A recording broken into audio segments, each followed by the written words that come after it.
Welcome back, everyone. Today we're going to be starting a brand new series on this channel where I'm going to be reviewing and critiquing a bunch of popular apps out there from a UX design perspective. I feel like a lot of times it's easy to just read about it on a web page or within a textbook or something and not really understand how a lot of UX design principles are actually applied in the real world. So hopefully this gives you a good idea of how real-life practitioners are employing UX design in their own products. Today we're going to be talking about an app called Clubhouse, which you may have heard of. It's picked up a lot of steam recently, and now everyone and their mothers are on it. Think of it as kind of like a brand new social media platform, but it's audio only. So what you can do is join a room and participate as either a speaker or a listener. I joined Clubhouse pretty recently, but I haven't been super active in it yet. I don't know if I will be anytime soon, just because there's so many different social media platforms out there that I feel like it's very hard to keep up with all of them. I think part of the appeal of Clubhouse is that even though it's completely free, it was by invite only, which made it have kind of that exclusive feel. So I actually just downloaded an update to Clubhouse. At the top, it looks like I now have 5 invites. I think it was limited to 2 before, so I think they're really trying to ramp up their audience on the platform.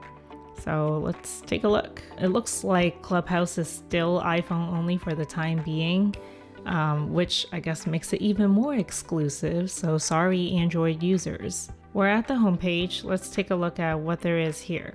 I'm going to tap into the search bar at the top.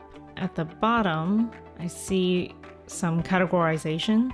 So it's interesting that beneath each of these category titles, there's a bit more context. So for example, what exactly does knowledge mean? Biology, math, physics, space, the future, COVID-19. Okay, so it gives me a pretty good idea of what topics I might be able to find behind this category. So as a user, I don't need to think too hard about what exactly does hustle mean or what exactly does hanging out mean. I see a lot of emojis being used in apps these days, and I don't know, I guess I kind of have mixed feelings towards them. On the one hand, because they all look so distinct, it's easy to kind of differentiate between what you're looking at here. But at the same time, it also feels like it adds a lot of visual clutter. As for topics to explore over here, I don't know, I feel like maybe this category is a little too broad for hanging out. Like, I don't know what PTR means or what this emoji is, like the emoji, so I'm not too sure what that even means. And let's see, Mandarin Learners Club.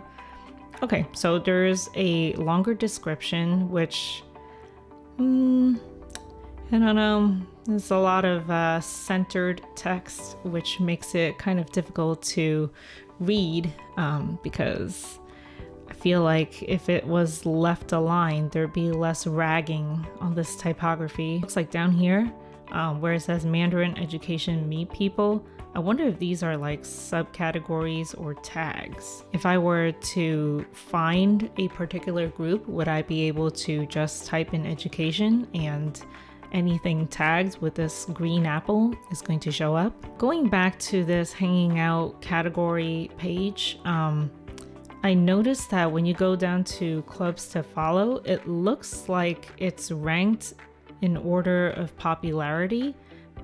The top club, Community Club, has 141k members. Maybe I don't want to join a group that has 40,000 members if I'm looking for a smaller cohort where I can get to know the people a bit better. So yeah, interesting.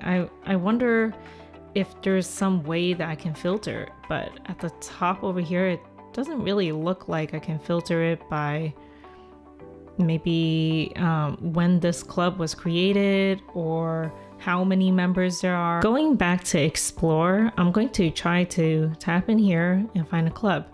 So I guess lately I've been binging on a lot of K-pop videos, so I'm gonna type in K-pop and see what shows up. Unlike with the clubs to follow, these are not ranked by number of members within each group. How is this being organized?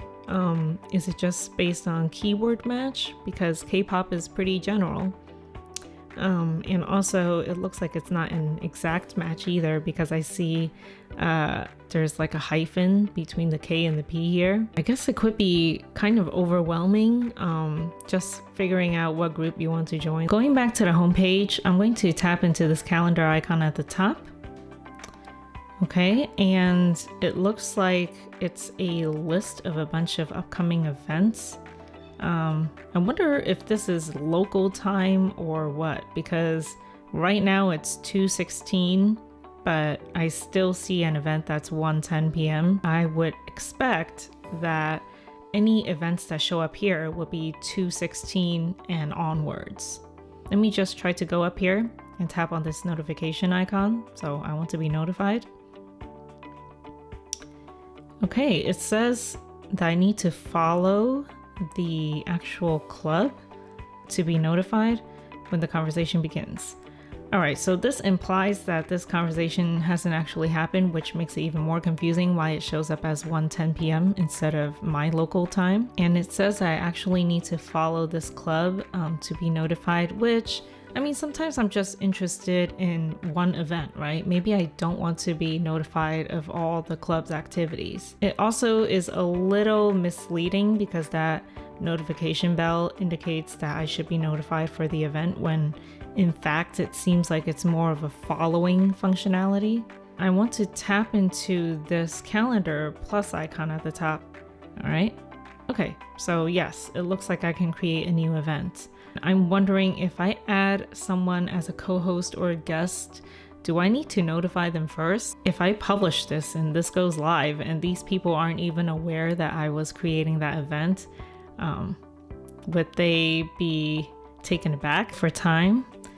It feels very much like my native iOS UI when picking a time. Currently, this app is only available for iPhone users anyway, so this is some interfaces that actual iOS users are already quite familiar with. Now, tapping into my profile, if I were to tap into this cog at the top for settings, what kind of settings can I modify? Okay, notifications. Interesting that there's a frequency. What does that mean? Like every time an event starts, regardless of whether or not I'm following it, it's going to notify me. There's a lot of guesswork involved here, so I'm not quite sure what these frequencies actually mean. Include trending rooms. I wonder if this applies to all categories, because maybe if I was just interested in music, I want to know about the trending rooms within music, but maybe not in, say, exercise or hanging out. So I'm not too sure. Does trending rooms span across all categories? I don't know how I feel about not having the option to pause notifications just like until I decide when to turn it back on. As a user, this really limits my freedom, because maybe after a week I need to like go back into the app and pause the notifications again.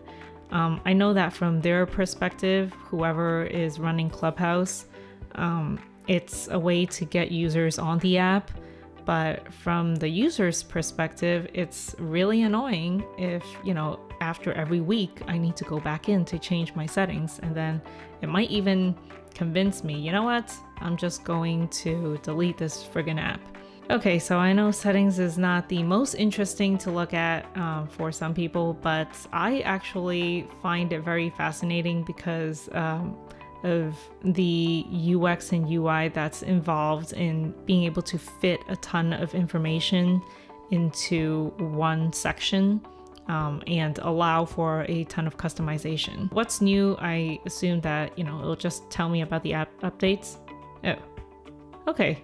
Interesting. They use Notion for their release notes. I actually like the way that they do their release notes because a lot of times it's like a line or two within the App Store, which doesn't really give you a whole lot of information about what has been added. The way that they actually put out the release notes here, it's quite digestible.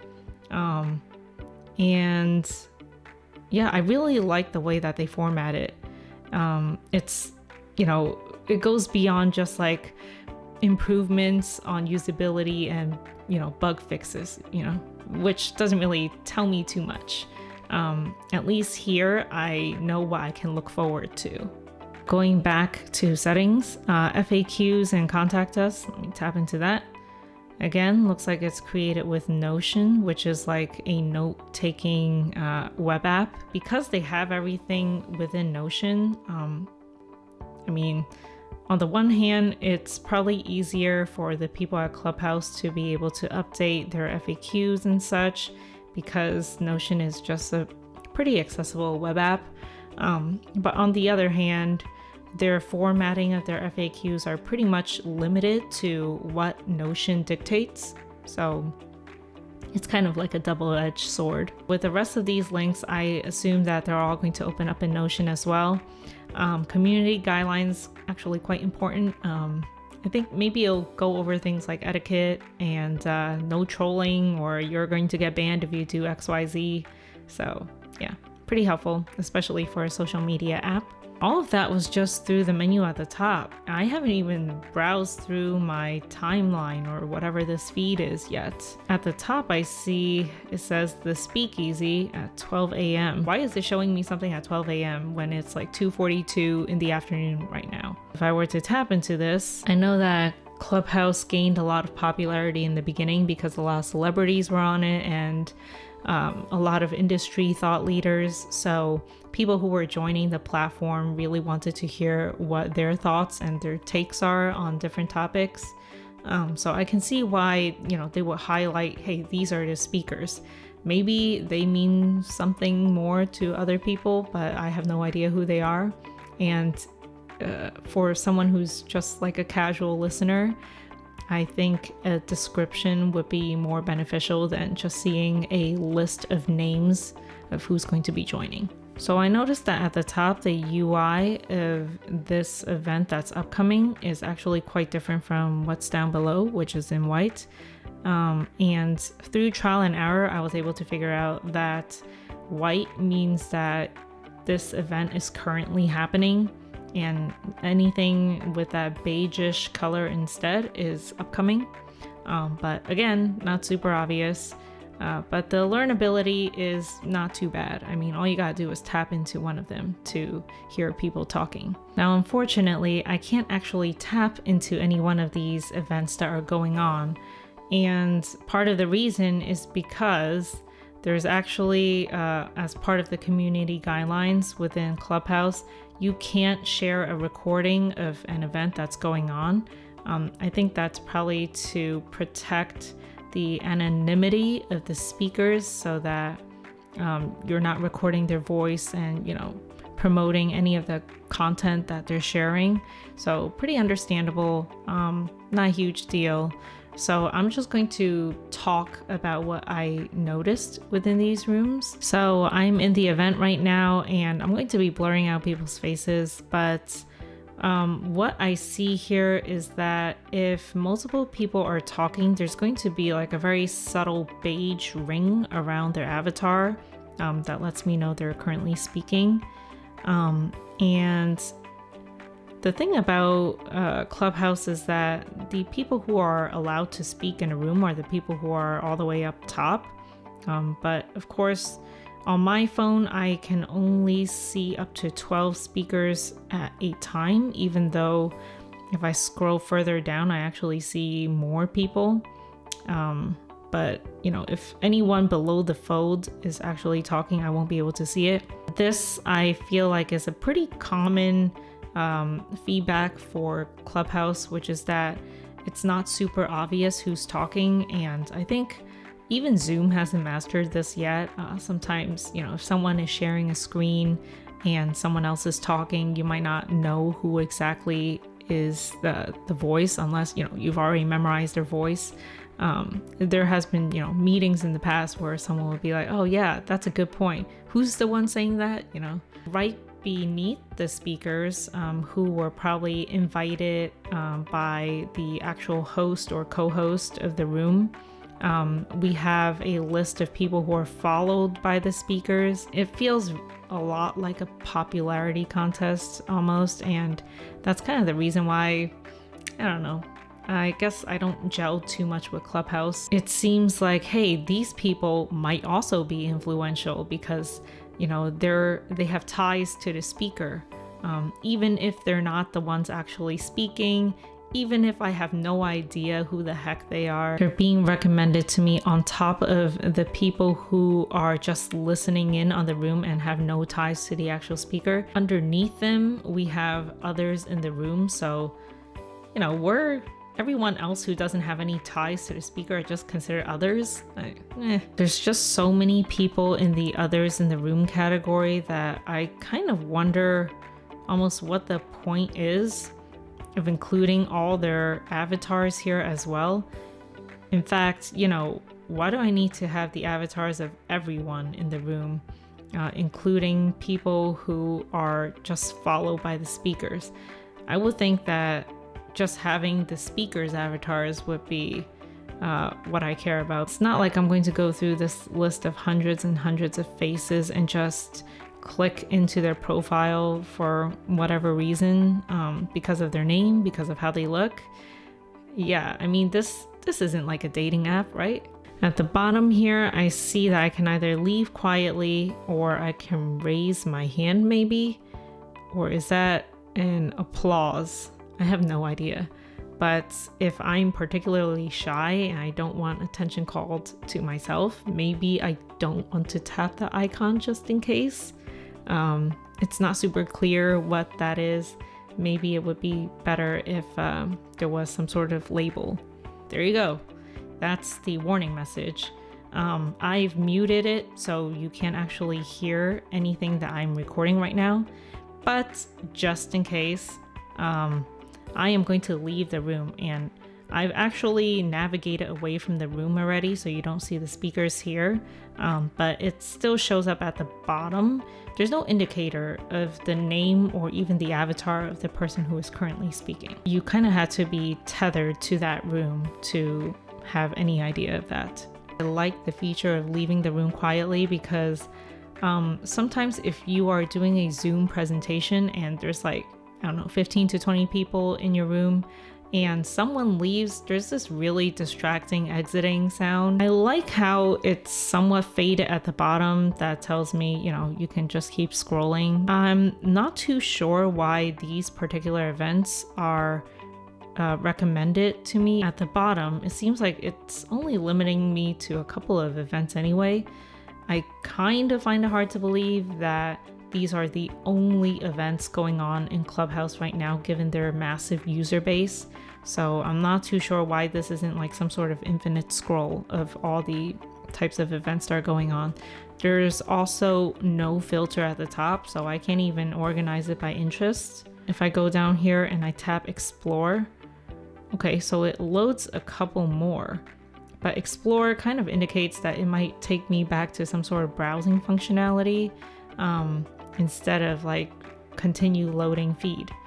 So, okay, now I see there's a bunch more options, but still at the same time, it's not really organized in any meaningful way.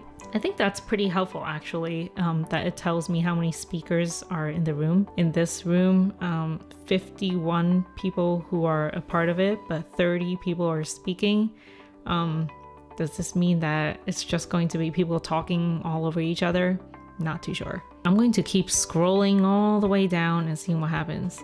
It says follow more people, but none of these people who I've seen on my feed are people who I actually follow. So I don't know, if I were to follow more people, does that mean their events are going to show up at the top of my feed?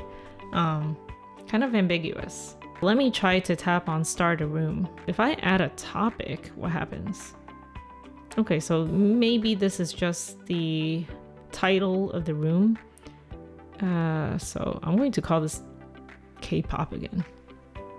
Start a room with people I follow. So this isn't limited to my contacts, maybe? I am hesitant to tap on Let's Go because I don't know if this is just going to start a blast and notify all the people who I follow. And maybe I don't want them all to know that I listen to K-pop. I don't know why. It's not something to be ashamed about.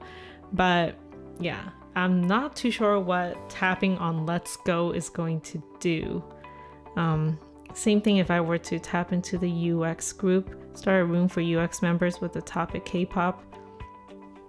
Okay, maybe that's a little less frightening because if I were to just edit the topic to something like UX YouTubers or something like that, then, you know, I know that I'm targeting it to this specific niche. I don't know. I guess I'm just a little hesitant about tapping on Let's Go for any one of these, even though that confetti emoji is really encouraging me to do it. All right, well, that's the app review / critique for Clubhouse. Final thoughts. I guess it's a pretty exciting new platform for kind of like Snapchat-like audio conversations where I guess it disappears over time, because if you're not allowed to record any of these sessions, then you kind of just have to join it whenever you can.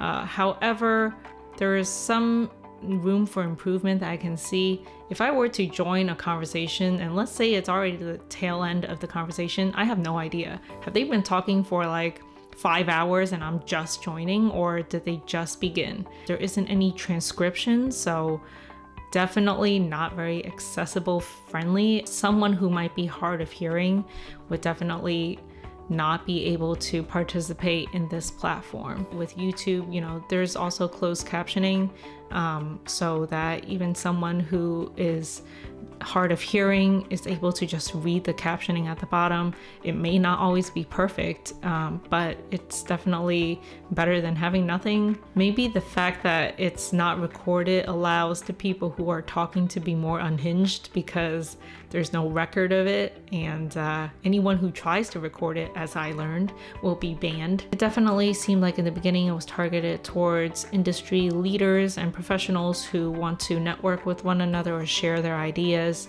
But if that's the case, then wouldn't those conversations be more helpful if they were recorded, so you know they can be passed around as a reference? So I hope you enjoy the video. I'm probably not going to be using Clubhouse too often, to be honest. I think I just prefer platforms that have a little more permanence to it in the content. The fact that it's so fleeting and I can't just like pause and take notes wherever, you know, I hear interesting tidbits is kind of a downer for me. But you know, I'm excited to actually see what improvements they're going to make with the app, because it's growing so fast. I'm sure that they're just scrambling to get a bunch of new features in all the time. If you enjoyed this video, remember to like and subscribe, and let me know in the comments if you use Clubhouse, and also what you like or dislike most about it. What do you think about it from a usability standpoint as well? All right, until next time, bye.